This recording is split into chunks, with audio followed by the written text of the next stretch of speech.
Buenas tardes, noches o días, según sea el caso. Vamos a empezar ya con temas, tratando de orientarnos un poco ya para ir llegando a la práctica. Anteriormente estuvimos viendo temas teóricos, en realidad no son mucho de mi agrado, pero es mejor entender todo el proceso para poder llegar a lo que nos interesa. Hay varios temas que vamos a abordar en estas últimas sesiones y vamos a empezar con uno muy importante, ¿no? Una parte de lo que es la seguridad informática se trata de que nosotros pensemos como esas personas que nos quieren atacar o esas personas que representan una amenaza para nosotros. Vimos el modelo OSI, que tenemos dos capas básicamente, que es en las cuales la mayoría de las veces los hackers se enfocan, que es en la capa 8, que son los usuarios en general que utilizan todas las tecnologías, y es en la capa 0, que es todo el personal de TI, hablando desde las personas que hacen los diseños, las que realizan las aplicaciones, las que hacen las configuraciones y las personas que administran todos esos sistemas. Entonces, bueno, como una máxima importante, Kevin Mitnick fue un hacker, uno de los primeros hackers. Su habilidad principal, aparte de conocer de sistemas, era de que era una persona que tenía básicamente un interés por hacer ingeniería social.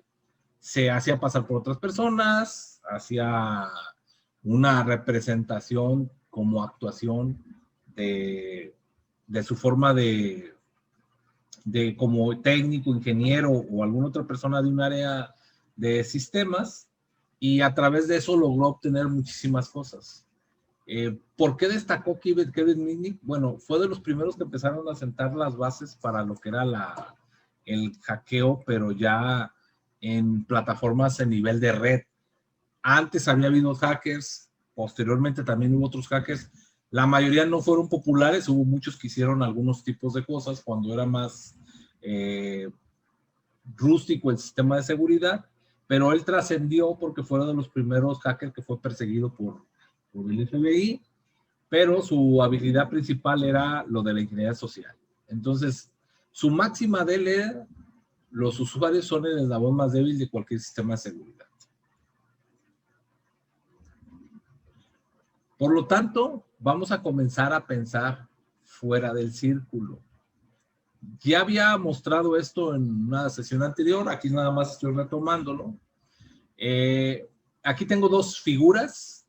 La primera es un triángulo, bueno, no es un triángulo, es una estrella con múltiples triángulos, y me dicen obtenga 10 triángulos con 2 líneas. O sea, si se agarran haciendo experimentos con cada uno, probablemente logren identificar cuál es la solución de esto, pero a eso me refiero con pensar fuera del cuadro. Un hacker es una persona que logra identificar aquellas cosas que para otros no son tan obvias o comunes. Tenemos también otra imagen. Dice que hace falta en la tercera para que esté equilibrada, o sea, esta que tenemos aquí. Entonces también, si ustedes se ponen a verificar y a sumar, restar cada una de las figuras, van a lograr encontrar cuál es la solución a este problema. Entonces aquí tenemos cómo serían los triángulos, y en este caso es básicamente un cuadrado.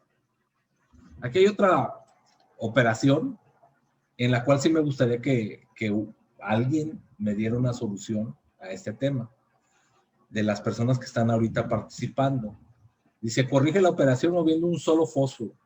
Comparte cuando encuentres la solución. ¿Alguno de ustedes se atrevería a decirme cuál es la solución a este problema? Pueden escribir en el chat para... Ok, en el signo de más quitar 1. Ok, pero si yo quito 1, ¿cuál quitaría? ¿No? El cerillo se levanta y sería 0. ¿Sí? ¿Dónde? El cerillo del medio del 6 se levanta y sería 0. Esa es una solución, la de levantar el cerillo que está aquí y convertirlo en un 0. Pero hay otra solución. O sea, obviamente tiene más de una solución. ¿Cuál es la otra solución? que pueden ustedes visualizar. Solamente pueden mover un cerillo. El que dio la primera solución está en lo correcto. Si uno levanta uno de los cerillos del número 6 y lo coloca en el espacio vacío, se convertía 0 más 4 da 4. Ese es 1. Hace el signo menos y ponerle el palito en el... para hacerlo 8. 8 menos 4. Esa es otra solución. ¿Alguien más quiere dar otra solución?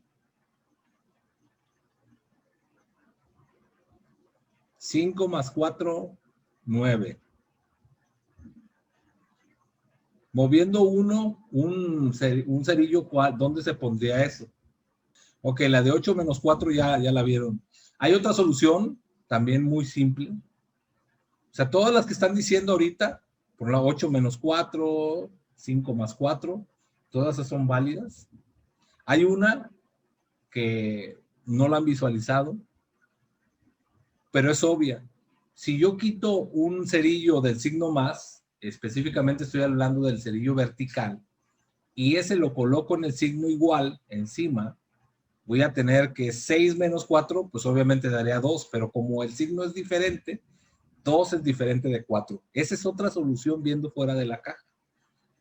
Entonces, si ustedes observaron, hubo múltiples soluciones para este problema. Aun cuando dicen que las matemáticas son una ciencia exacta, en el caso de cuando uno se pone a pensar respecto a cómo resolver un problema, hay múltiples soluciones para a este problema y otros. Ahora, algo muy importante que siempre deben de considerar cuando van a comenzar con este ámbito de la seguridad y el pentesting, es que siempre tienen que considerar que por más perfecto que parezca algo, siempre va a tener una vulnerabilidad. El que nosotros no veamos esa vulnerabilidad no significa que no exista. ¿Sí? O sea, siempre va a existir una vulnerabilidad, aunque nosotros podamos pensar que el sistema es perfecto, que el hardware es perfecto, que lo desarrolló la marca A, la marca B, la marca C, no importa. Siempre va a existir algo que esté fuera del alcance del diseñador, del alcance del configurador, en general de cualquiera que realice un alcance. Pero aquí me preguntan que cómo se haría lo del cerillo, que yo ponía aquí la última solución. A ver, vamos a borrar esto. Y vamos a usar esto. Si nosotros observamos, tenemos aquí un 6, bueno, con cerillos. Aquí tenemos un 4 igual a 4. ¿Sí? Es exactamente lo que tenemos aquí. Bueno, a excepción del 6, que me salió muy redondito. El 6 debería ir así. Así. ¿Ok? Entonces 6 más 4 debería dar 10. Pero lo que les estaba comentando ahorita es de que si yo quito este cerillo de aquí y lo traslado aquí, sería 6 menos 4 es 2. Pero 2 es diferente a 4. Esa es otra solución, aparte de todas las que plantearon. Bueno, continuando, les decía siempre considerar la variable n más 1. Entonces, es algo importante porque de aquí se va a basar todo lo que vamos a construir. Todo lo que nosotros vamos a construir con referente a un pentest. Lo primero que siempre tienen que llegar a cualquier lugar, en cualquier sistema, en cualquier hardware, que siempre hay algo que no está perfecto. Y recuerden de que cualquier sistema de cómputo está configurado por múltiples sistemas. O sea, si nosotros vemos un router o un access point para compartir el internet o una propia computadora, nos daremos cuenta que tiene varios sistemas. Estos sistemas, a la hora de unificarlos, puede ser que sean de un mismo fabricante o puede ser que sean de diferentes fabricantes. Cada uno de ellos le va a agregar un nivel de vulnerabilidad. Voy a poner el caso aquí. Voy a poner un caso. Si nosotros tenemos, voy a poner, no soy tan bueno para dibujar, pero este es un access point. Se utiliza para compartir el internet, ¿no? Ahora, ¿a qué me estoy refiriendo ahorita en este punto? Si nosotros consideramos que un sistema por sí solo, como tal, muchas empresas ya no fabrican. O sea, si yo agarro un router de la marca que ustedes quieran, siempre va a tener varias cosas en su interior, ¿no? Como, ¿qué vamos a poner? Por ejemplo, tiene la electrónica, ¿sí? La electrónica del propio hardware. Y en su interior, la mayoría ya tiene un sistema de almacenamiento, ¿sí? Que puede ser una memoria. Y dentro de la memoria tenemos un software que se le llama firmware. Ahora, dentro del firmware, dependiendo de las funciones, pero va a tener un propio sistema operativo. Entonces, si nosotros lo vemos aquí, vamos a ver que tiene un sistema operativo. Y dentro del sistema operativo, vamos a tener que hay varias aplicaciones. Y dentro de esas aplicaciones, por ejemplo, tenemos la de administración, que normalmente ahorita en todos los sistemas es web. Entonces, también tenemos, por ejemplo, la aplicación de lo que es la función específicamente del AP, del Access Point. ¿Por qué puse todo esto? Para que entendamos que esto tiene un porcentaje que nos va a generar vulnerabilidad. Esto tiene otro porcentaje. Esto otro porcentaje de vulnerabilidades. El sistema operativo como tal, otro. Y cada uno de estos le agrega un porcentaje a todo el proceso. Entonces, el tema de ahorita que estoy diciéndoles de la variable n+1 se refiere que tienen que empezar a analizar las cosas desde el punto de vista que siempre va a existir algo que no se consideró. Entonces, si nosotros vemos aquí con una vulnerabilidad que identifiquemos por cada una de las áreas, vamos a lograr nosotros tener nuestro objetivo. Obviamente, estamos ahorita hablando de la capa 0, que habla del diseño, de las configuraciones. ¿Sí? Entonces aquí una vulnerabilidad. Ahora, esto es en cuanto al diseño. Pero recuerden, diseño. ¿Okay? Recuerden que no solamente involucra el diseño es la primera etapa antes de que nos vendan una caja, antes de que nos vendan una computadora, antes de que nos vendan un dispositivo móvil, lo que sea. El diseño como tal es la primera etapa, pero ya después viene un punto importante que se refiere a la configuración.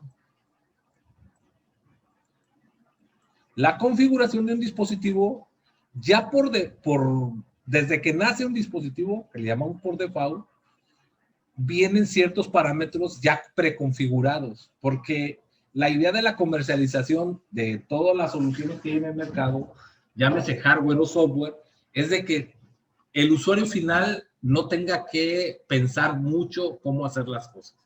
Entonces aquí ya tiene una configuración por default. Esta configuración por default es una de las primeras vulnerabilidades que se busca en casi cualquiera de los sistemas, llámese hardware o software, que son los parámetros que nos dan desde que arrancamos un sistema. Y esto de aquí, obviamente es la capa 0, pero estoy hablando de los diseñadores, los ingenieros, todos los que diseñaron. Y esta etapa de aquí, estoy hablando ya de lo que son el área técnica, el quien ya va a usar el dispositivo. Muchas veces esta persona viene siendo el mismo usuario, si lo tenemos en una casa, un usuario como tal. Entonces, ya estamos identificando varios parámetros. Uno, las configuraciones, si tiene una configuración por default o no la tiene por default, o ya es configurada, que le llaman personalizada. Personalizada. Y esto estoy hablando nada más de los aspectos del diseño y de los usuarios. Ahora, si nos vamos también en el aspecto del diseño, en las funcionalidades de lo que tiene una AP, podremos ver aquí cómo envía la información del origen al destino. Parte del diseño. Cada uno de los dispositivos, a pesar de que siguen un estándar, acuérdense que el estándar de transmisión de las redes inalámbricas es el 802.11 en sus diferentes variantes. Entonces, cada uno de ellos tiene cómo transmite los datos, pero le agregan ciertas cabeceras. Y luego está la parte de la configuración del software que permite que nosotros hagamos las configuraciones.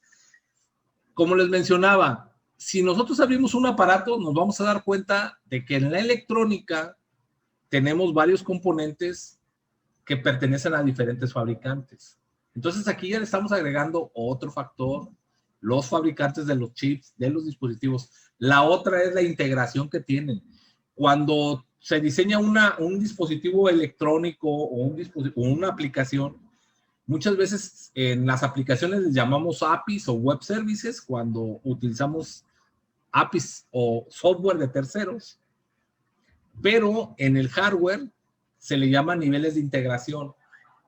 Tú puedes tener un chip en un dispositivo y ese chip puede tener un nivel de integración al 80%, es decir, cumple con casi todas las funcionalidades que nosotros necesitamos. Y si cumple con lo mínimo que nosotros necesitamos, pues ese chip es funcional para nuestra operación. Pero acuérdense que todo aquello que no está cumpliendo son parte de lo que tenemos nosotros que analizar. La otra parte de lo que es la memoria. En un access point, por ejemplo, tienen ciertos valores de protección. Recuerden que el modelo que se utiliza para las comunicaciones es un modelo que utiliza un método de comunicación o un método de acceso al medio.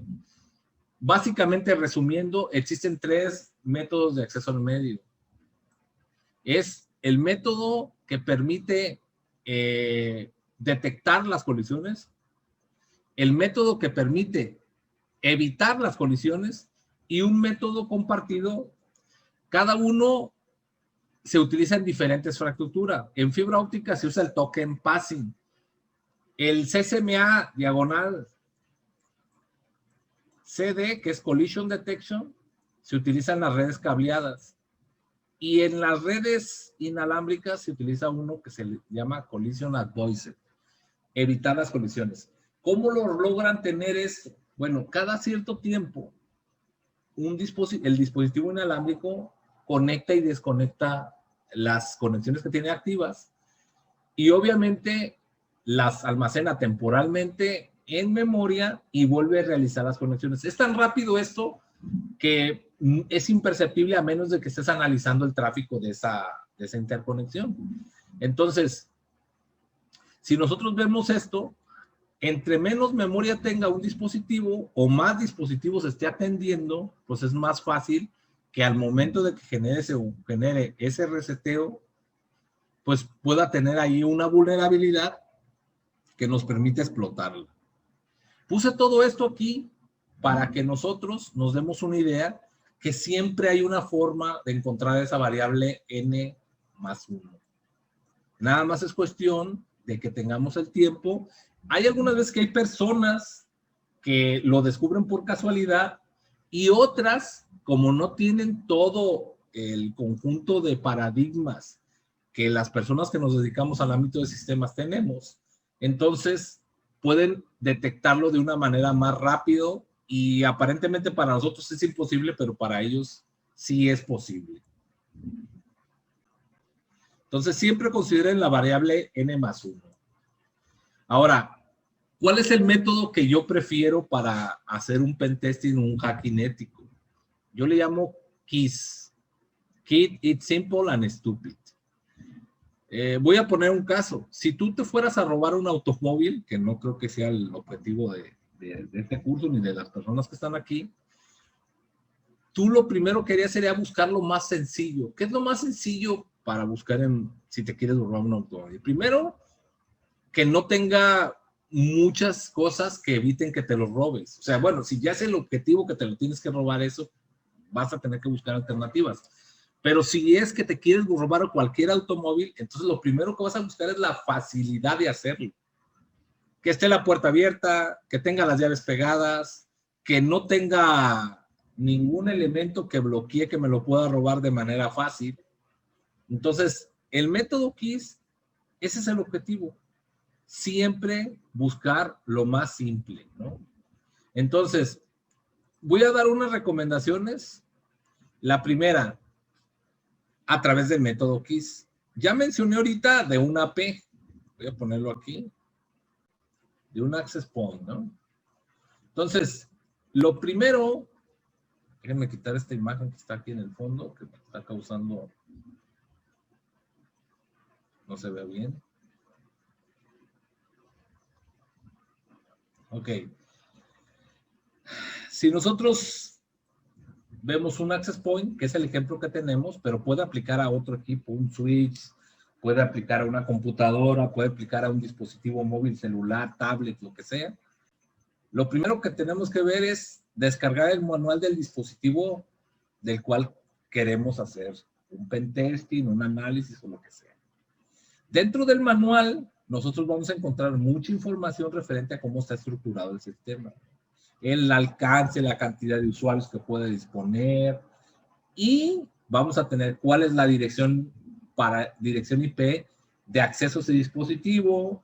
También vamos a poder identificar el usuario y la contraseña por default, que es el segundo punto. Buscar el usuario y contraseña por default. Algunas ocasiones viene en el manual, en otras ocasiones viene la información que está disponible en internet acerca del dispositivo. Si ustedes, por ejemplo, quieren entrar al parámetros de configuración de una computadora, que es el BIOS, pues les dice dentro de internet, en el manual o en la página del fabricante, les dice cuál es la combinación de teclas que tendrían que presionar para poder ingresar a esa área de configuración. Bueno, lo mismo pasa en internet, ¿no?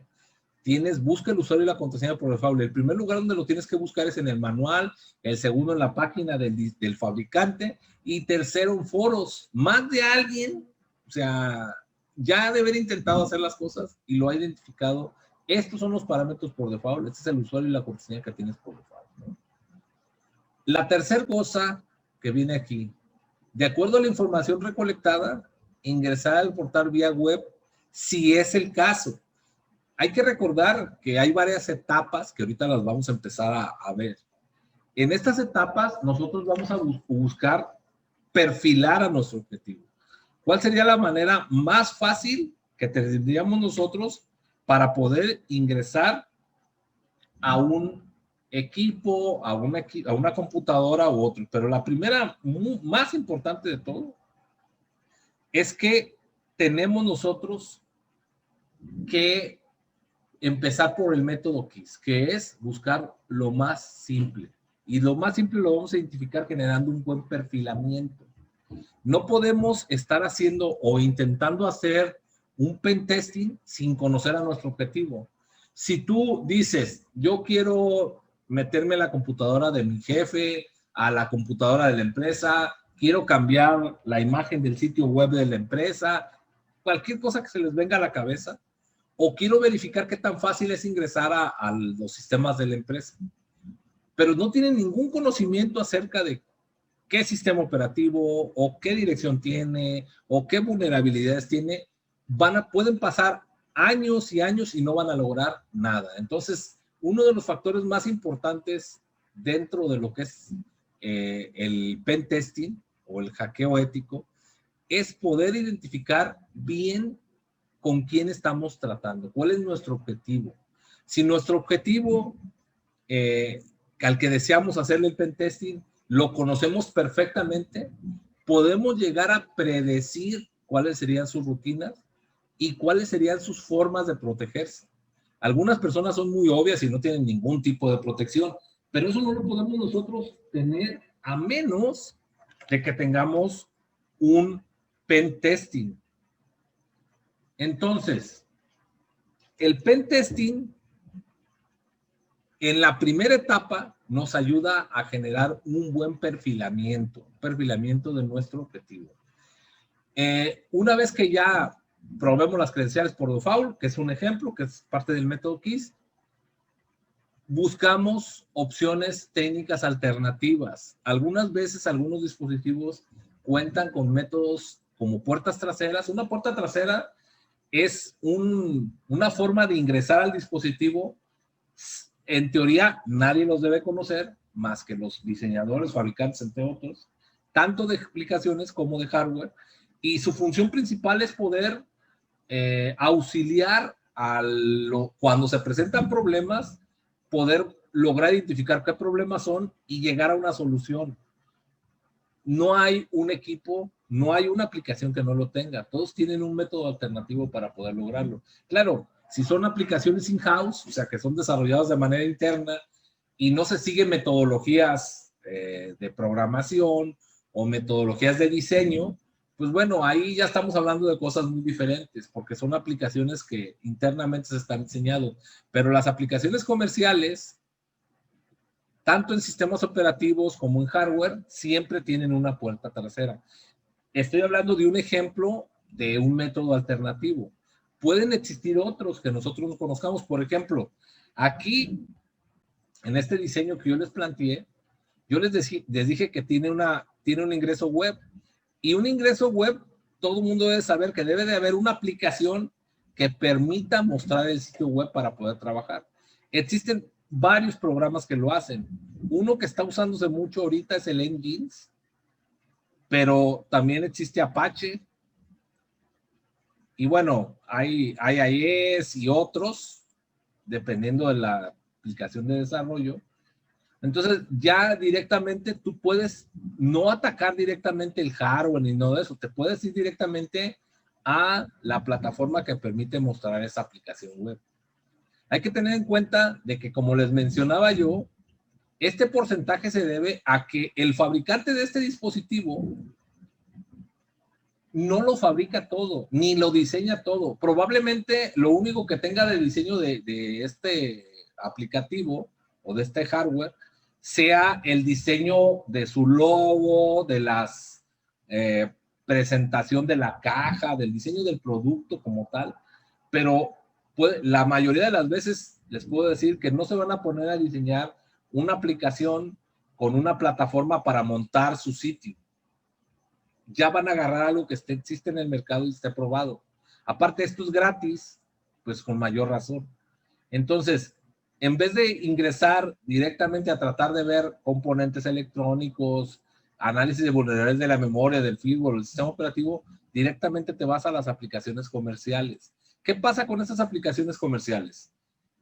La mayoría de las veces, todos los dispositivos que se encuentran en el mercado, sobre todo los que son de casa, el término se llama SOHO, no sé si lo hayan escuchado, pero yo se los voy a escribir aquí. SOHO viene de las siglas Small Office, Home Office. Estos son dispositivos como una característica principal es de que regularmente son para poca cantidad de dispositivos y poca cantidad de usuarios. Aparte, deben de ser económicos. ¿Por qué? Porque la gente no va a pagar algo que sea costoso. Entonces debe ser barato. Y al ser barato, pues no va a contar con super tecnología. ¿Qué pasa con estos ojos? Bueno, muchas veces las empresas más grandes o medianas, si no tienen una buena área de sistemas o una buena consultoría, van a adquirir equipos ojos para sus empresas. Pero, ¿por qué los estoy poniendo aquí como algo importante? Porque estos dispositivos que son ojos no van a tener la tecnología para poder generar actualizaciones. Ya cuando lo subes, que puede generar actualizaciones, aumenta el precio, obviamente. Pero lo que se busca en las ojos siempre es que sea económico. Entonces, como no puede generar actualizaciones, en el momento que se generó esta aplicación, puede ser que la versión de Nginx o de Apache sea la versión 2. Y esta versión 2, con el paso de los días o semanas, le descubren vulnerabilidades a esa versión 2. Pero como no puedes actualizarla porque estás en un dispositivo barato, un Zoho, entonces esas vulnerabilidades siguen existiendo, pero también los dispositivos siguen disponibles en esos lugares. Entonces, es importante que si ustedes ya ven que esto es más complicado, pues se vayan a lo más simple. Lo que estoy tratando de identificar es el método KISS. Entonces, son opciones técnicas alternativas. Luego, para ejecutar una explotación efectiva, se debe realizar un reconocimiento, escaneo y numeración, que son parte de la metodología de un pentesting. La parte más importante, creo que antes de llegar a la parte ya de la explotación, la última etapa es la explotación, es haber hecho un buen reconocimiento. O sea, un buen reconocimiento nos va a decir a nosotros, ¿sabes qué? Si fuéramos a pelearnos con una persona, podremos decir, oye, me voy a pelear con esa persona que está ahí enfrente, ese hombre que está ahí enfrente. Yo, ¿cuánto mido? ¿Cuánto peso? ¿Sé pelear o no sé pelear? Son mis características. Pero si yo no hago un buen reconocimiento, la persona que está enfrente mide 2 metros, el cuate estudió artes marciales, experto en armas. ¿Qué es lo que va a llegar a pasar si yo no hago un buen reconocimiento? Pues de seguro voy a perder. Eso es casi garantizado. Entonces, es perder el tiempo. Tienen que hacer un buen reconocimiento y después del reconocimiento hacer un buen análisis de que lo que descubrieron aquí realmente sí exista y después comprobar qué vulnerabilidades se tienen por cada una de estas cosas que se descubrieron. Ahora, ¿cuáles son las fases de un ataque? La primera, y que yo la considero de las más importantes, es perfilar a nuestro objetivo. Perfilar a nuestro objetivo nos va a decir a nosotros si con nuestros recursos vamos a poder lograr tener éxito en nuestra empresa. Empresa que significa nuestro objetivo de hacer un buen pentesting o un buen hacking ético.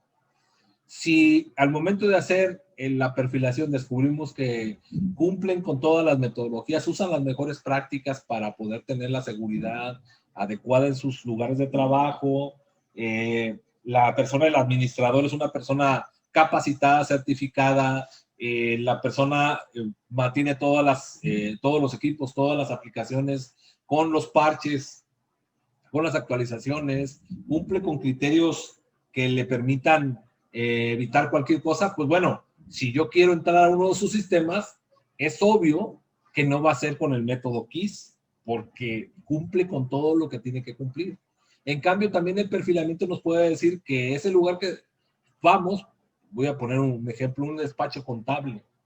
La mayoría de los lugares que empiezan negocios pequeños como despachos contables para llevar la contabilidad de los negocios o despachos de abogados, lo que menos les importa es eso.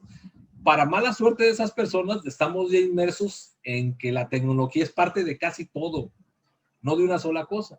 Pero es algo que tampoco le ponen prioridad, porque normalmente utilizan la siguiente frase: ¿yo qué tan importante puedo ser para que alguien me haga algo, ¿no?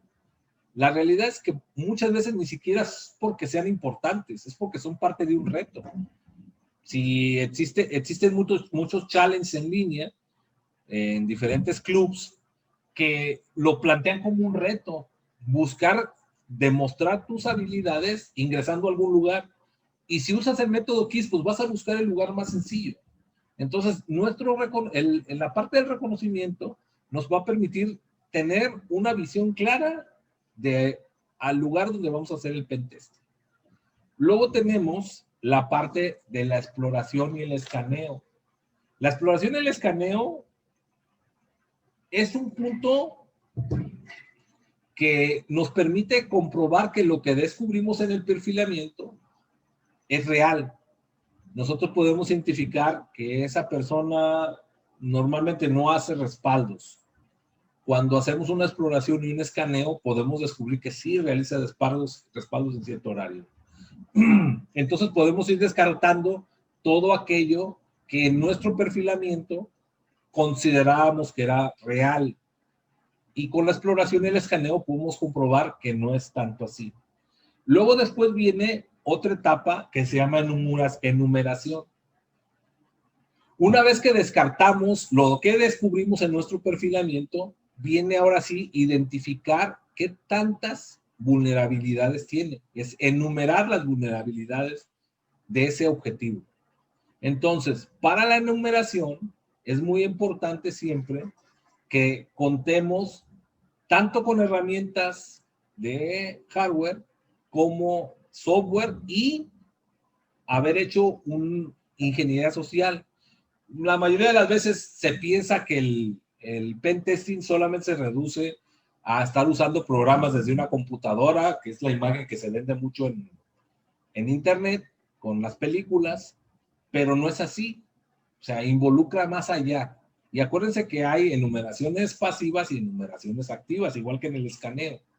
Y posteriormente, ya que estas tres etapas las cumplimos, vamos a pasar entonces al acceso al sistema, que es decir, no necesariamente significa acceso, aquí lo puse como acceso al sistema, pero puede significar perpetuar nuestro ataque. Recuerden que un ataque no solamente es meterse al sistema, sino puede ser una denegación de servicio, puede ser alterar información o lo que nosotros nos hayamos puesto como meta. Pero es porque ya todas estas etapas sabemos que vamos a tener éxito. Tampoco hay garantía. O sea, también depende de las habilidades de cada una de las personas. Me he encontrado en otros cursos que algunas personas con el tiempo me dicen, es que no he logrado hacer nada. No he logrado hacer un buen pentesting, no me he logrado meter a ningún sistema. No necesariamente significa que por haber revisado un montón de temas y tener la computadora llena de aplicaciones, van a tener éxito en sus emprendimientos para poder hacer un buen pentesting. Se requiere más, o sea, habilidad, se requiere persistencia, se requiere, si no lo logras por ese método, buscar una investigación, buscar asesoría de algo externo para poder lograr nuestro objetivo. Entonces deben de tener bien claro que uno de los puntos más importantes que debe tener una persona que se dedica al pentesting es que debe de tener persistencia y una cosa importante, aparte de la paciencia, tolerancia a la frustración. No las cosas no salen a la primera. Si yo quisiera adivinar, por ejemplo, una contraseña y esta contraseña cumple con todos los criterios de seguridad que están puestos como mejores prácticas, con un equipo común y corriente como el que tenemos, podemos durar años antes de encontrarla. Me pidieron un ejemplo de numeración pasiva y un ejemplo de numeración activa, ¿no? Una numeración pasiva viene siendo aquella en la cual realmente no detectan que tú estás realizando eso. Un ejemplo específico, haciendo una captura de paquetes. En una red inalámbrica, por ejemplo, una de las primeras etapas que tienes que lograr es identificar cuál es el algoritmo que se utiliza para codificar las claves. Entonces, si tú pones un dispositivo que se dedica a capturar paquetes, estás haciendo una numeración pasiva, no la detectan. La característica de las numeraciones o de la exploración escaneo pasivo es que no pueden ser detectados. Y algo activo directamente es que nosotros ya ingresemos a través del portal que tienen para tratar de obtener el usuario y la contraseña o la contraseña del acceso, en este caso del Wi-Fi. Esos son dos tipos de numeraciones. En el caso del escaneo no se trata de ingresar, solamente se trata de identificar. En el caso de la numeración sí, nosotros conocer ese nivel de vulnerabilidades. Algunos dispositivos nos los pueden detectar, por eso se denomina que es activa. Entonces, en el momento que ya somos visibles, en ese momento ya se convierte en activa. Vamos a ser visibles siempre y cuando existan personas que estén haciendo un monitoreo. La realidad es que en la mayoría de las empresas no tienen un sistema de monitoreo. Cuando ya los atacan es porque meses antes ya tenían ahí un montón de logs o información en sus sistemas que les decían que los estaban tratando, les estaban haciendo escaneo, les estaban haciendo enumeraciones, pero como no se revisaban, porque no tienes área de monitoreo, pues literalmente pues, nunca se dieron cuenta. Porque uno de los puntos más importantes de un buen hacker es no dejar rastro o dejar rastro en algún lugar equivocado. Una de las personas que un tiempo estuve sirviéndole de coach en el hacking ético, voy a decir nada más su nombre y no su apellido, se llama Roberto. Esta persona, pues duró creo que 3 o 4 meses antes de meterse a su primera empresa, ¿no? A la primera empresa donde logró acceder. Pero uno de los errores más graves de él, específicamente, es que lo hizo de la manera tan reiterativa que dejó tantas huellas que fue fácil que lo pudieran identificar. Entonces, si eres un buen hacker, debes de cubrir tus huellas. Jamás te deben de ubicar de manera directa a ti, que eres el que trabajas en ese tipo de cosas. Si alguien se va a dedicar a esto para poder hacer una explotación de algún otro tipo de recursos, debe de tomar las precauciones necesarias para que jamás se vea involucrado de manera directa. No hacerlos desde sus casas, procurar usar proxies o VPNs que te apunten a otro lugar externo, usar servidores que se encuentren de manera remota y a través de ahí efectuar sus pen testing, entre otras recomendaciones, ¿no? Ahora, una vez que lograste acceder al sistema, viene una parte importante. La parte importante es garantizar que vas a poder regresar. O sea, tu reto era meterte, ya te metiste.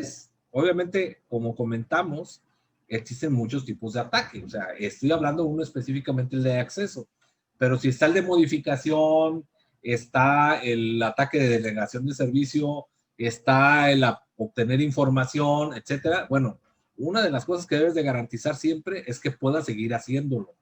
Porque todas las empresas que de alguna manera sufrieron algún tipo de ataque, pues ya están en el objetivo de, no solo de eso, porque hay muchos sitios, sobre todo en la Deep Web, que hay personas que se están enfocando mucho en ya darnos las 3 primeras etapas de muchas empresas, o de muchos negocios, o de entidades de gobierno. Entonces, si tú ya sabes por dónde te puedes meter, porque alguien ya lo resolvió, pues bueno, eso está ahí al mejor postor para que lo puedan adquirir.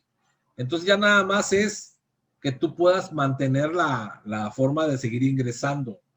Y eso solamente se logra también con otras estrategias para poder mantener tu acceso, pero sin que se den cuenta.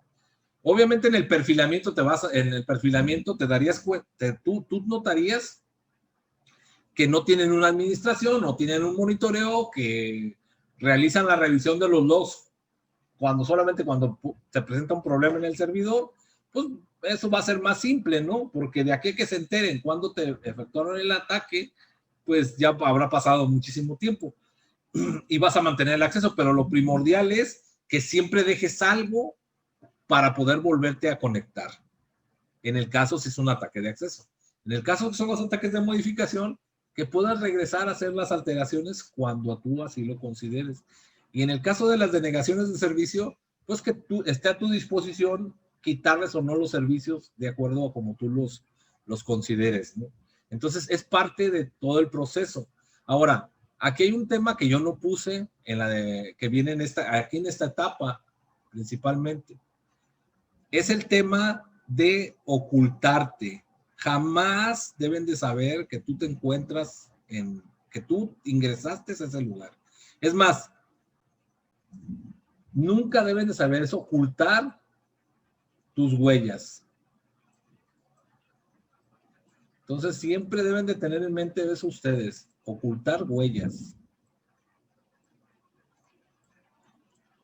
¿Cómo es que se logra esto? Bueno, una persona que se enfoca al pen testing y que ya tiene experiencia, lo primero que va a estar haciendo es ingresar, si ese es el objetivo, y eliminar cualquier registro que pueda hacer identificación a que instalaste software, a que te metiste al sistema, a los horarios en los que te conectas, a las aplicaciones que utilizas, a las puertas traseras que dejes. O sea, tú literalmente nunca debes de haber existido en ese sistema, a pesar que te hayas metido.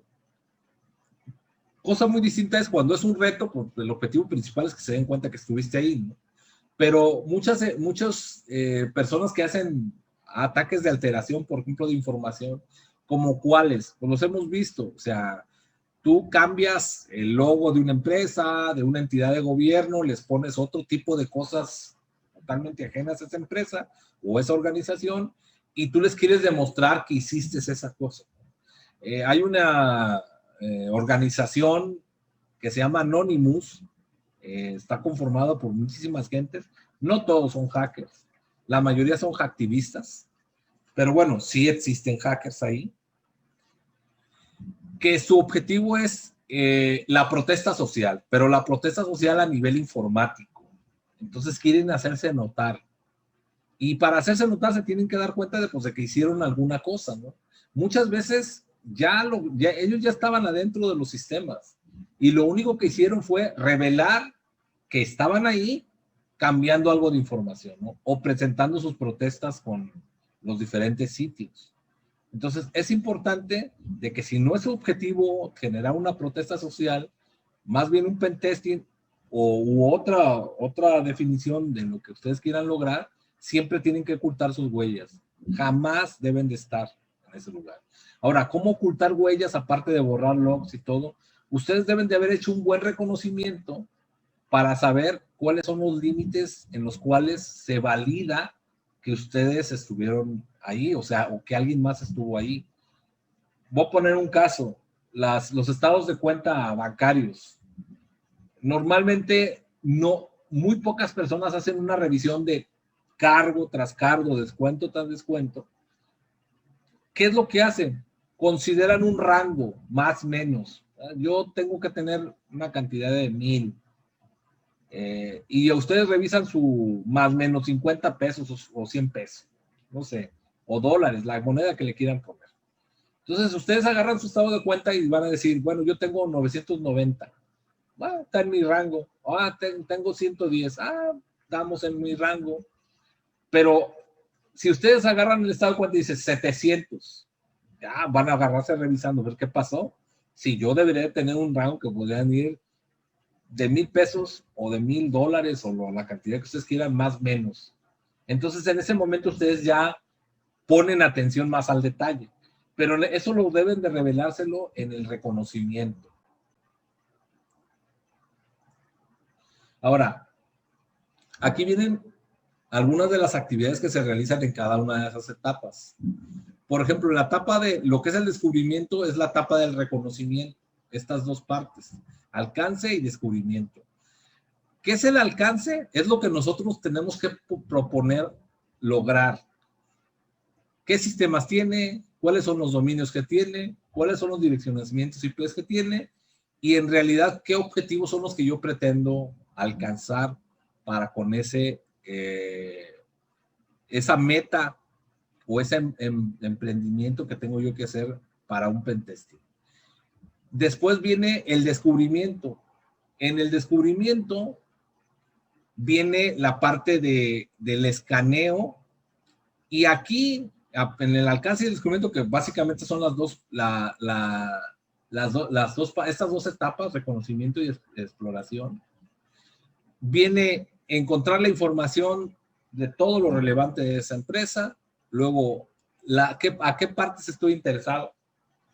Recuerden que se hace un escaneo y no todo lo que se muestra ahí es de nuestro interés. Algunas cosas pueden ser que ni nos sirvan.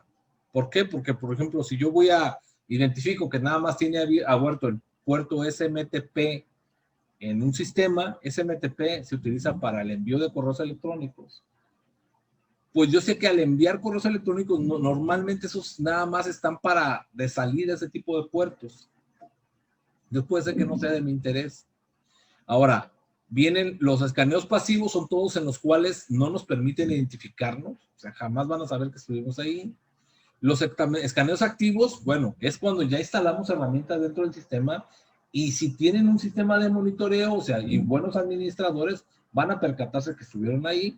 Y luego viene la parte de la enumeración, ver qué cosas existen ahí que nos puedan ser útiles para nuestro objetivo. Luego tenemos el análisis de vulnerabilidades, que este es previo a realizar ya el ataque. ¿Qué es el análisis de vulnerabilidades? Pues realmente ya probar todo lo que encontramos para ver si esas vulnerabilidades nos pueden ayudar a que logremos nuestro objetivo. Ok, dice, hablando de leyes en México, aquí hay una pregunta. ¿Qué marco regulatorio en cuanto a la ciberseguridad? Por ejemplo, existen los términos hacker, cracker, spyware, ransomware, etcétera. Bueno, Luis, ¿te encuentras en línea? Luis está más enfocado al análisis forense de lo que es lo legal, que no está, pero bueno, yo les voy a dar un poco de información. Ya existe un reglamento, un marco regulatorio, pero todavía no está legislado al 100%. Ya se hicieron los primeros pasos en México, ya hay hasta una ciberpolicía.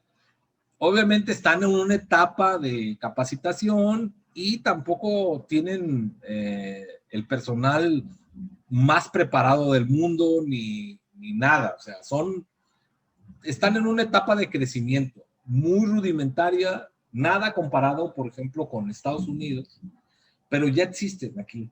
Y los términos de hacker, cracker, spyware no existen como tales. Para todo lo que se utiliza ahí es una amenaza informática o cibernética.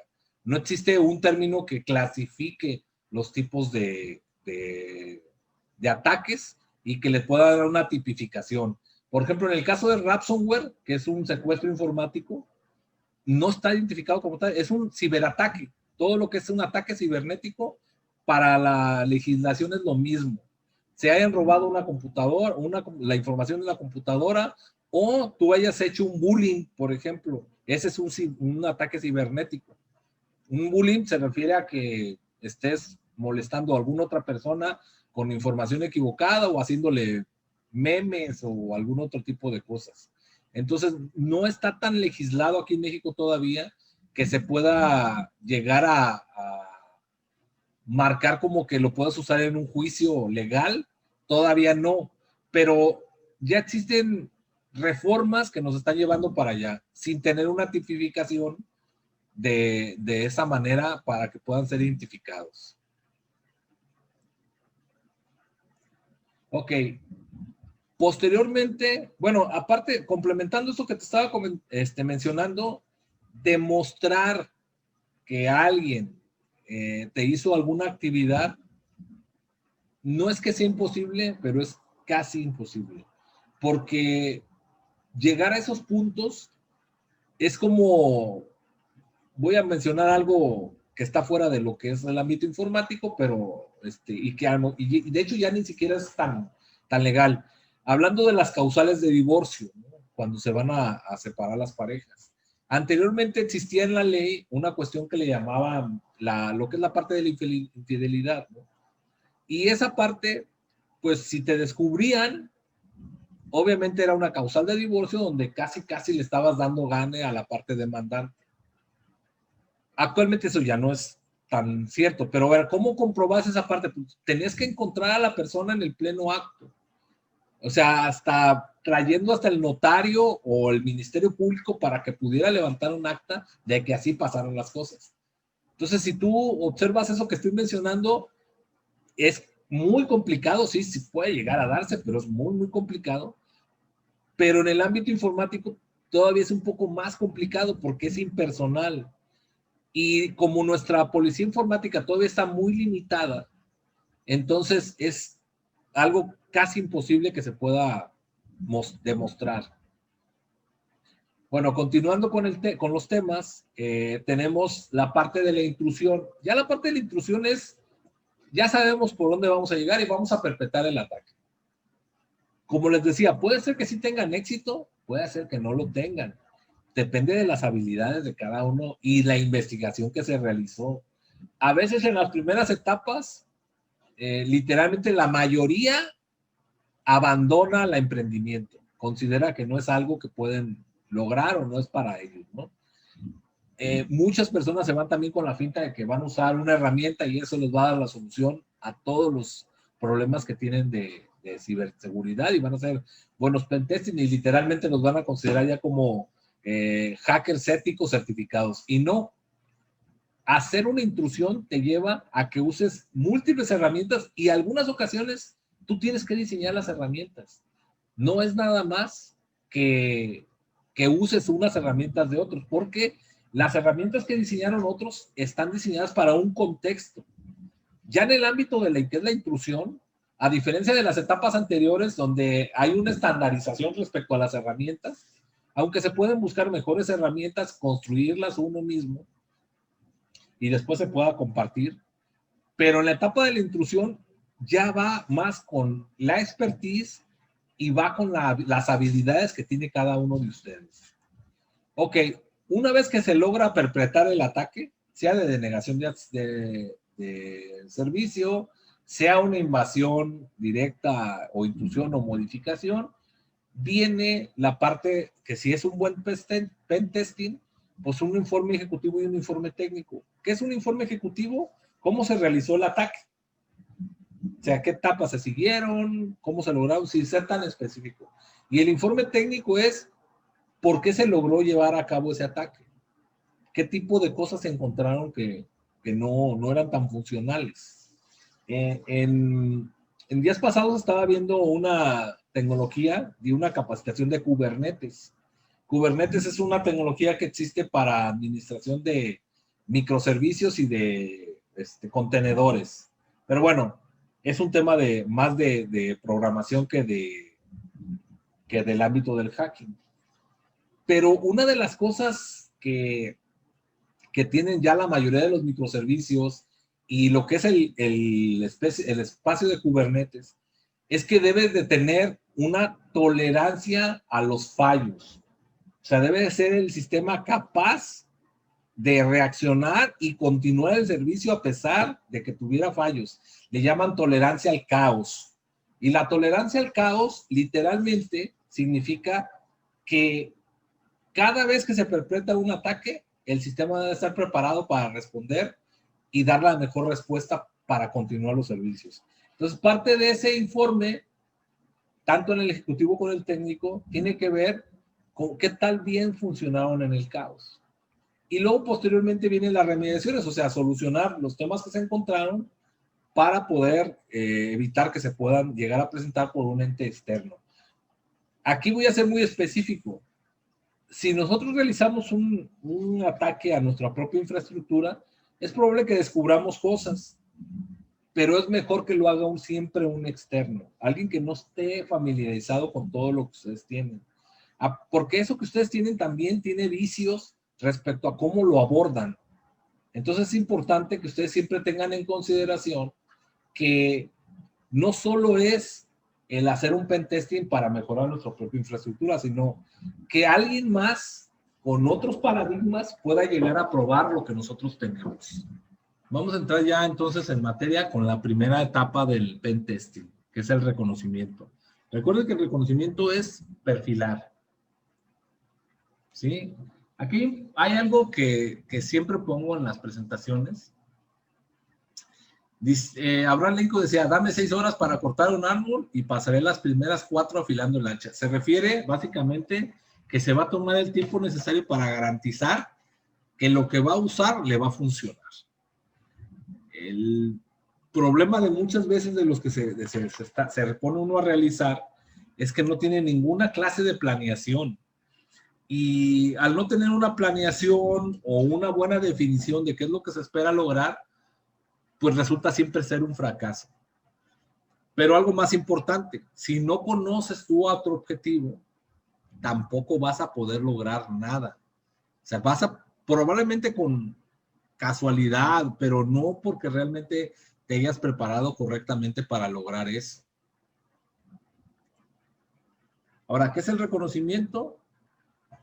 Es la perfilación de un objetivo a través de obtención de información. Vamos a ver un pequeño video para ver lo que es la recopilación de la información. ¿A qué me refiero con inteligencia? Bueno, es simplemente la manera militarizada de llamarle a la información. Recuerda que las raíces de la computación moderna, el Internet y las redes se originaron en el ejército, así que es común tener palabras militares en este campo. El reconocimiento en el campo de la seguridad quiere decir o es la acción de recolectar tanta información como te sea posible a través de métodos pasivos y activos. La recolección de inteligencia activa es lo que se conoce como ingeniería social. Y generalmente la recolección activa no tiene mucho sentido en objetivos pequeños, pero en organizaciones grandes es muy importante realizarla. La recolección activa consiste en hacer llamadas telefónicas, tratar de entrar físicamente a las instalaciones, buscar archivos en los basureros, clonar llaves electrónicas, etc. El objetivo de este curso no es enseñar la recolección activa, ya que es algo que se adquiere con la práctica, pero en otro módulo te compartiré algunos de los scripts que utilizo para recolectar información a través de correo electrónico y teléfono y una técnica que utilizo para entrar sin autorización a los edificios. Las estrategias pasivas son aquellas que se realizan desde la comodidad del hogar, haciendo uso de técnicas tan simples como leer el blog corporativo de tu objetivo, observar su organigrama, leer las ofertas de empleo y así también haciendo uso de técnicas un poco más avanzadas como Google Hacking o incluso utilizando programas especializados para extraer información general de tu objetivo. Y este es un paso fundamental que diferencia un hacker común y corriente de un experto en seguridad. Muchos hackers se enfocan demasiado en los aspectos técnicos y se olvidan de los aspectos humanos y logísticos. Muchas personas piensan que este paso no es cool, no es sexy y, y generalmente piensan eso porque esto no se ve en las películas de Hollywood.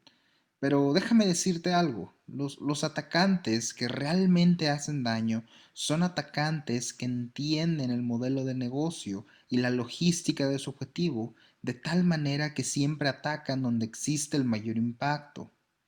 Antes de entender a tu objetivo técnicamente, tienes que entender a tu objetivo desde el punto de vista organizacional. Antes de saber cómo operan tecnológicamente, tienes que entender cómo operan logísticamente porque la gran mayoría de las ocasiones los hackers no van tras la tecnología, sino tras la información.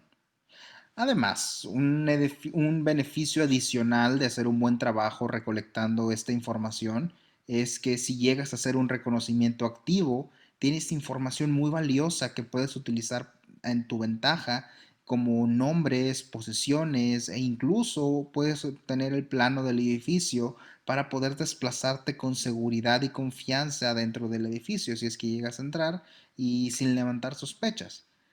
Recuerda que como experto en seguridad, tu objetivo no solamente es el de penetrar sistemas computacionales, sino el de hacer una auditoría completa de seguridad. Muchos llamados hackers piensan que las vulnerabilidades solamente se limitan a los aspectos técnicos de un servicio, pero también existen vulnerabilidades logísticas que filtran información confidencial acerca de las operaciones de tu objetivo.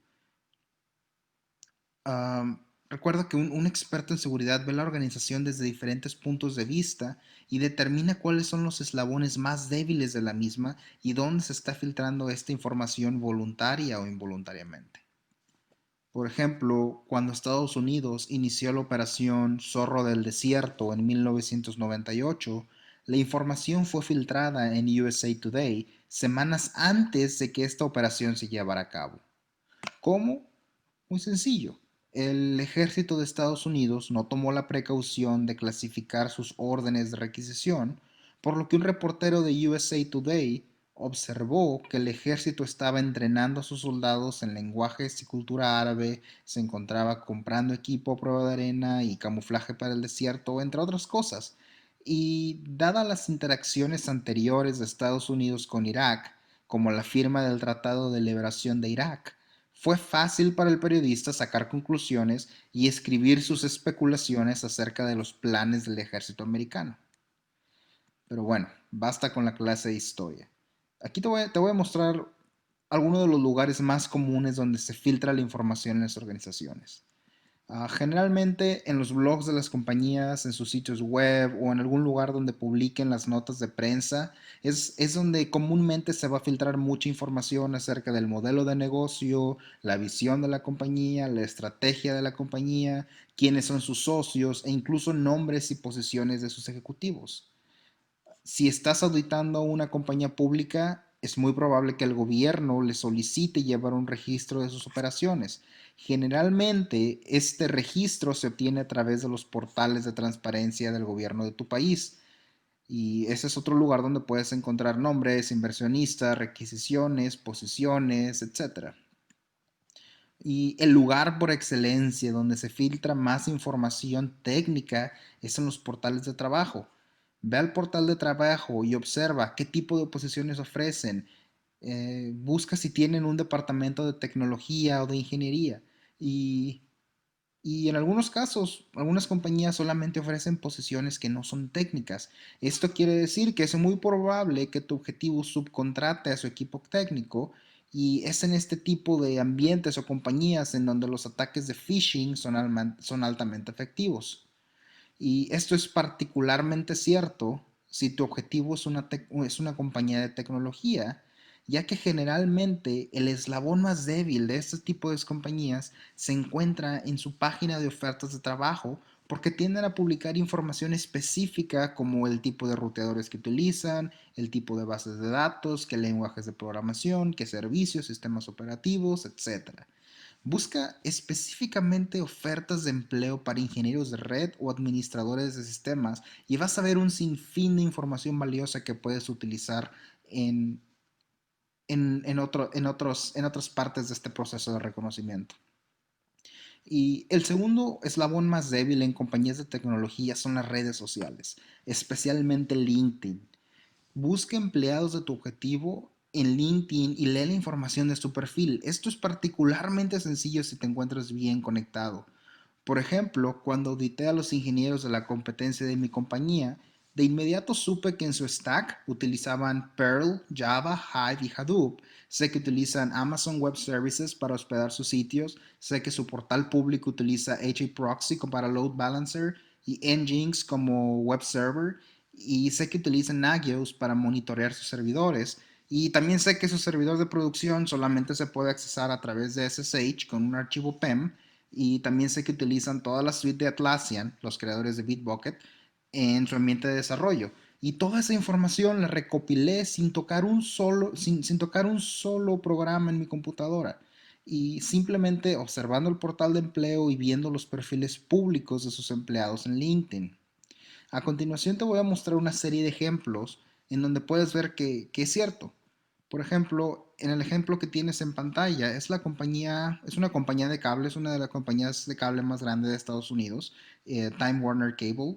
Y como puedes darte cuenta, Time Warner Cable está contratando un ingeniero para el equipo nacional de operaciones de red para los centros de datos de sus clientes empresariales. Suena bastante importante. En esta oferta puedes ver que utilizan firewalls Juniper de la serie SRX, switches Cisco Nexus de la familia 7000, 5000 y 2000, y un distribuidor de carga F5. ¿Cuánto quieres apostar que ese es el distribuidor de carga para su portal de clientes?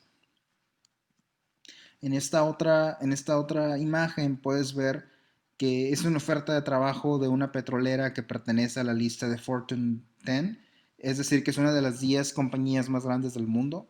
Y puedes ver claramente que utilizan Windows 2003, Windows 2008 y Windows 2002 en sus servidores, junto con la revisión que utilizan.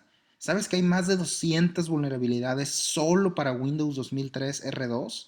Y no solo eso, también puedes ver que utilizan VMware para virtualizar, que utilizan Microsoft Exchange para su servidor de correos y la familia y serie de los firewalls que utilizan.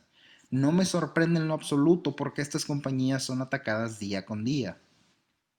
Sin embargo, no solo las compañías filtran información, también empleados y ex empleados filtran información en sus currículums o en sus perfiles profesionales en LinkedIn. Por ejemplo, este ex militar administrador de sistemas te dice que el ejército de Estados Unidos utiliza Windows 2003 en sus servidores junto con la familia y serie de los switches y ruteadores que utilizan, todos de Cisco, y qué tipo de firewalls utilizan en el ejército de Estados Unidos.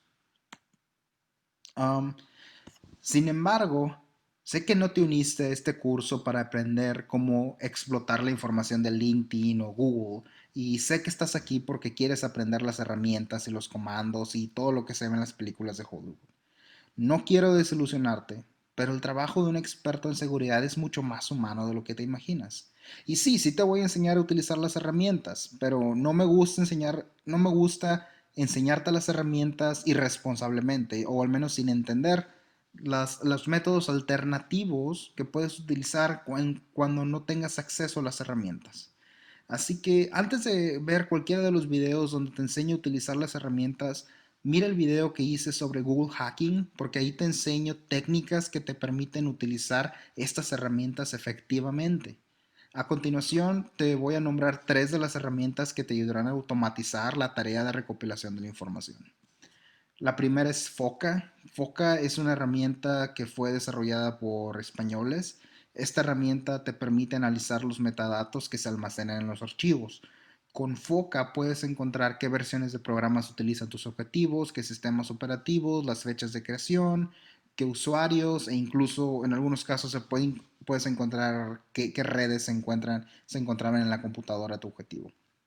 Um, la segunda herramienta es The Harvester y esta es una herramienta para encontrar direcciones de correo electrónico. Es una herramienta muy poderosa, pero el repositorio de Google Code se encuentra abandonado y el programa original es la versión 2.2a, pero yo decidí iniciar mi propio repositorio en GitHub y actualicé el código de Python 2 a Python 3 y he ido agregando cosas como imprimir la lista de correos electrónicos en formato JSON, remover código legado de servicios que ya no funcionan o que ya están descontinuados. Así que es un proyecto diferente. De cierto modo se siente un poco menos completo, pero he estado agregándole cosas que no vienen en la versión de Harvester 2.2a. Um, Finalmente te quiero mostrar la herramienta Maltego. Maltego es la mejor suite de recolección de información que existe en el mercado. Esta suite de información te explora dominios, servidores DNS, servidores web, impresoras, usuarios, correos electrónicos, redes sociales, te dibuja topologías de red, en fin, es una maravilla, es una herramienta muy poderosa y afortunadamente provee una edición comunitaria completamente gratuita, pero limitada. Y como mencioné anteriormente, en este módulo encontrarás los videos de cómo utilizar estas herramientas, pero te recomiendo ampliamente que mires el de Google Hacking primero, ya que este te ayudará bastante a ser más efectivo con las herramientas. Como pudimos observar en el video, hay varias cosas que hay que empezar a rescatar. La herramienta de Maltego, hasta la versión 2017 en Kali Linux venía gratuita, pero igual que todas las herramientas, igual que todo lo que se va diseñando, la herramienta de Maltego fue diseñada por un conjunto de programadores que les gustaba mucho el hacking y descubrieron en cierta etapa del tiempo cómo empezar a generar mapas de interrelación de las personas a través de elementos comunes. O sea, ¿qué elementos comunes tienen la mayoría de las personas? Pues si lo podemos observar, ¿no? Se puede hacer ese trabajo sin Maltego, sí se puede realizar. De hecho, Maltego por eso solucionó. Voy a poner aquí, esta es una persona, ¿no? Y esta es otra persona, y otra persona, ¿sí? ¿Qué realiza Maltego de manera automatizada? ¿Qué tienen en común la mayoría de las personas? Bueno, en la actualidad, todas tienen un número telefónico, ¿sí? Es algo común. Si lo vemos también, la mayoría tiene un correo electrónico, por notificaciones, por otro tipo de cosas. La mayoría también puede tener redes sociales, desde las más comunes hasta redes sociales totalmente ajenas. Y aquí podemos poner, por ejemplo, Facebook, podemos poner Twitter, podemos tener Instagram, podemos tener aquí Pinterest. Y bueno, actualmente está una de muy de moda, no sé si todavía está vigente, la de TikTok. TikTok. ¿Ok? Ahora, estoy poniendo grandes rasgos, cosas que pueden tener una persona, pero también, obviamente, esta persona tiene un nombre. Okay, entonces tiene un nombre.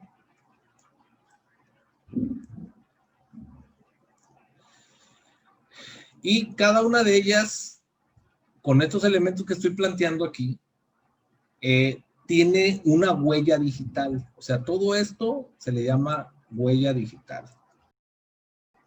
¿Ok? ¿Qué es una huella digital? Todo aquello que vamos dejando de rastro en algún lugar. Algunas personas me pueden decir, yo no tengo ni redes sociales, bueno, te suscribiste a algún portal o no que tú no te hayas suscrito, o sea, llegaste a un lugar y para entrar a trabajar te tomaron tus datos y la empresa donde estuvieron esos datos los almacenó en un repositorio o un archivo de Excel compartido. De alguna manera dejas esa información, ¿sí? Entonces, la huella digital establece que con algunos de estos elementos tú puedes interrelacionarte. Aquí dejé demasiado junto esto. Pero voy a poner la persona 2. La persona 2 tiene las mismas estructuras que la persona 1. Se la voy a poner la persona 1 y esta la persona 2. ¿Ok? ¿Cómo es que Maltego trabaja? Sencillo. La persona 1, con uno de los datos que tenga, voy a poner el correo electrónico. Con el correo electrónico, si tú enviaste un correo electrónico a la persona 2 y esta persona 2 te contestó, en ese momento te dejó una huella. Esto es el encabezado de un correo. Entonces, con este solo movimiento, Maltego te dice, la persona 1, su correo es este, y la persona 2,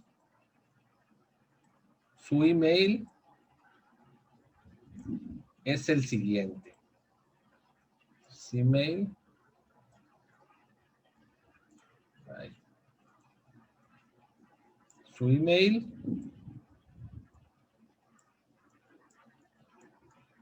es el email 2. Pues aquí tengo email 1 y email 2.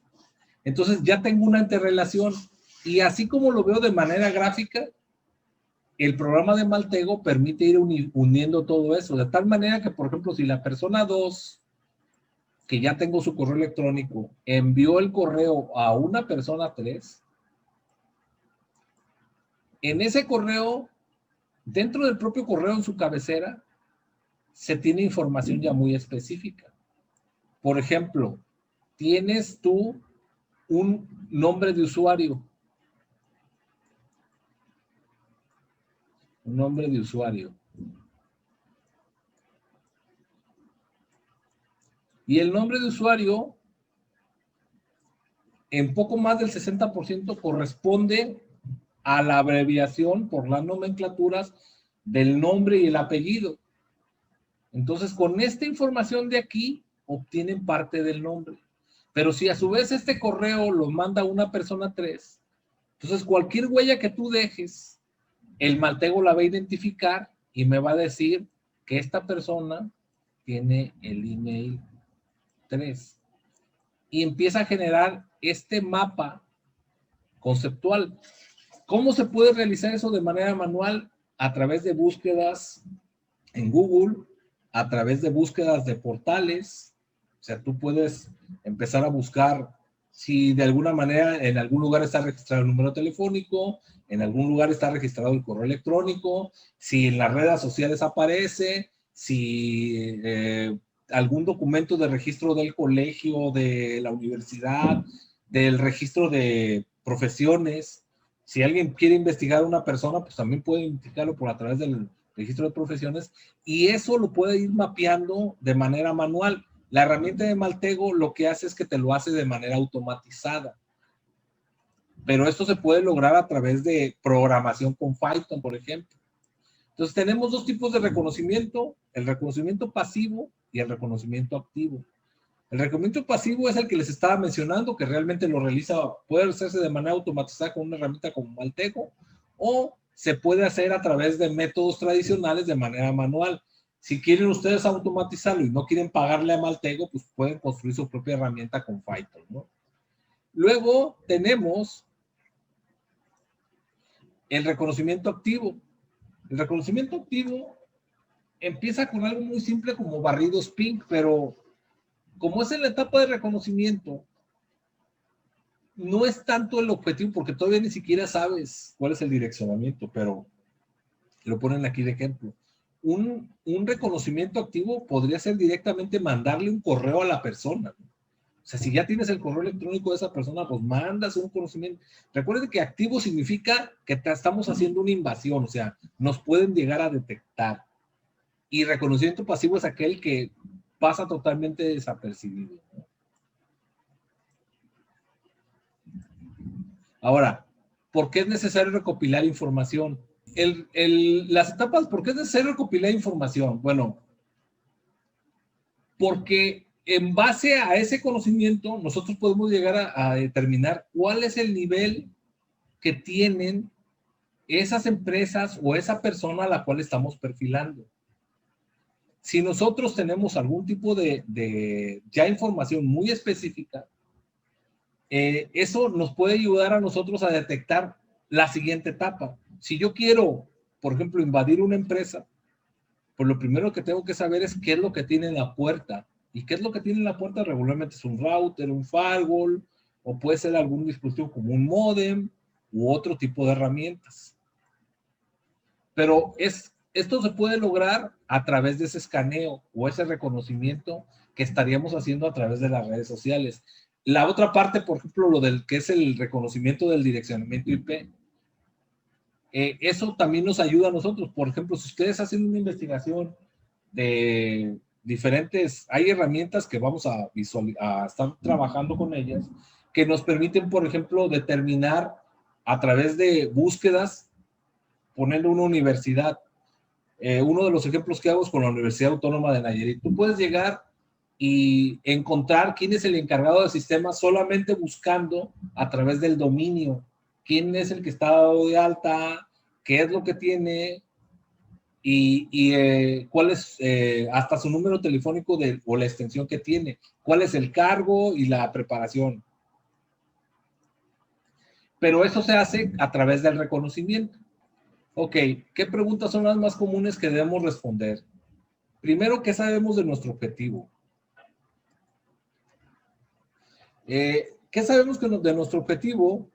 Nos ayuda a determinar a nosotros en ver qué tanto conocemos a ese lugar que queremos nosotros perpetrarle un ataque.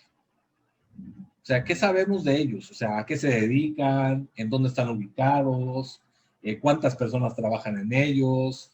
¿Qué tipo de tamaño de empresa o tipo de persona es? Si es una persona aficionada a la tecnología, es una persona que tiene totalmente desconocimiento de eso. Sí, el juiz es una, pero hay muchísimo más herramientas. Las vamos a mencionar aquí. Como esa herramienta es un tipo, pero ese tipo de herramientas, como por ejemplo el juiz, si tienes un dominio protegido, no vas a poder pasar de algunos datos, porque algunas formas, ya en la actualidad, muchos datos sí están protegidos, pero bueno, esa es una de las herramientas, el juiz, que permite identificar a los datos que se llegan a tener. ¿Qué partes lo conforman? O sea, ¿qué sistemas poseen y cómo están formados? ¿Qué sistemas operativos? ¿Qué equipos tiene montados? ¿Cómo los tiene montados? Entre otras cosas. ¿Cómo se llaman los integrantes de la organización? Anteriormente había una cuestión como tipo muy americana, en la cual en la página ponían a el director y a todas las empresas así como rockstars, con una posición como de mucho poder, y ponían los nombres de todas las personas y grados de estudio y otro montón de cosas, ¿no? Entonces, eso podía ya puedes dar cuenta del nivel de las personas que trabajaban en ese lugar. Y eso también te podía llevar el nivel de preparación que podía llegar a tener. Ahora, ¿quiénes son sus empleados y qué hacen? Uno de los factores, acuérdense que ahí está la capa 0 y la capa 8. No hay mejor proveedor de información que un empleado descontento si estamos hablando de una empresa. Un empleado descontento que se sienta que le pagan mal, que lo tratan mal, que tiene un mal jefe y todo, es capaz de contarte pormenores que te pueden ayudar en esa labor de reconocimiento. Entonces, ¿quiénes son sus empleados? ¿Qué hacen? ¿Cómo? ¿Y en dónde lo hacen? O sea, tú puedes identificar ciertas personas de una empresa y les puedes, ¿en qué lugar están? No, pues sucursal tal, sucursal. Entonces ya te empiezas a dar cuenta del tamaño que puede tener esa organización. ¿Qué información sobre ellos se pueden consultar o conseguir en Internet? Acuérdense lo que yo les mencionaba ahorita, la huella digital. La huella digital, todos en la actualidad, todos, no hay uno que no tenga una huella digital. Algunas veces están de fácil alcance y otras no. Entonces, una huella digital es aquella que nosotros de manera directa o de manera indirecta nosotros dejamos en la red. De manera directa es que nosotros pasemos los datos tal cual y de manera indirecta es que alguien más lo haga por nosotros. Por ejemplo, las afiliaciones a partidos políticos, las afiliaciones a grupos estudiantiles o egresados de universidades, las que nosotros proveemos a través de nuestras redes sociales, entre otras cosas. O sea, ¿cuánto tardan las empresas en reparar una vulnerabilidad y cuánto tiempo puede ser explotable? Ok, las explotaciones se pueden lograr a través de ser explotaciones de zero day. ¿Qué significa? Que todavía la vulnerabilidad del fabricante o el que la configuró mal no lo ha detectado. ¿Cuánto tiempo te tardas en reparar una vulnerabilidad? Pues depende de qué tipo de vulnerabilidad sea. Hay vulnerabilidades, por ejemplo, que existen en sistemas como de Microsoft, en ese sistema operativo, que hasta la fecha, por ejemplo, en Windows 7, que ya hasta dejó de ser soportado, nunca fueron solucionadas. Hay otras vulnerabilidades, fueron parchadas a través de otro software, pero bueno, hay otras vulnerabilidades que tú puedes corregirlas porque son errores de configuración. Siempre tienes que irte desde lo más fácil a lo más complicado. Ahora, también cuánto tardarían, depende de la empresa o de la persona que se contrate para hacer ese análisis y que te dé la solución. Porque una persona puede ser muy buena detectando las vulnerabilidades, pero muy mala solucionándolas. No sé si en la mañana Luis Pedro me comentaba de un tipo de ataque que le mencioné para hacer un boot y bloquear páginas cuando no estuvieran afiliadas a través de los DNS. Pues yo le expliqué todo cómo hacer la explotación. Pero cuando me preguntó cómo protegerse, pues literalmente no tenía la menor idea. ¿Por qué? Pues porque mi objetivo principal no es dedicarme al ámbito de la protección, aunque sí lo sé hacer en muchas cosas, sino es más enfocarme pues a cómo puedo lograr ingresar por el simple hecho de poder hacerlo. Para hacer un análisis forense, bueno, ahí involucran otros factores. Los análisis forenses ya involucran otro tipo de herramientas que nos permiten extraer información para comprobar algo. Voy a poner el caso. Si tú quieres descubrir, hay un club aquí en Guadalajara que me contrató para ver de dónde se había enviado un correo electrónico porque estaba enviando un documento advirtiéndole a un consejo de algo que iba a pasar. Bueno, literalmente, pues se tuvo que hacer un análisis, pero determinando las cabeceras, de dónde había salido, si era un equipo, qué tipo de equipo era, o sea, ya vas más a datos más específicos. Involucra muchísimo más cosas hacer un análisis forense que un análisis de vulnerabilidades, porque el análisis de vulnerabilidades básicamente vas a ver a tus partes débiles, y el análisis forense se trata de ver, pues, qué quedó post-mortem, o sea, después de que sucedió algún evento.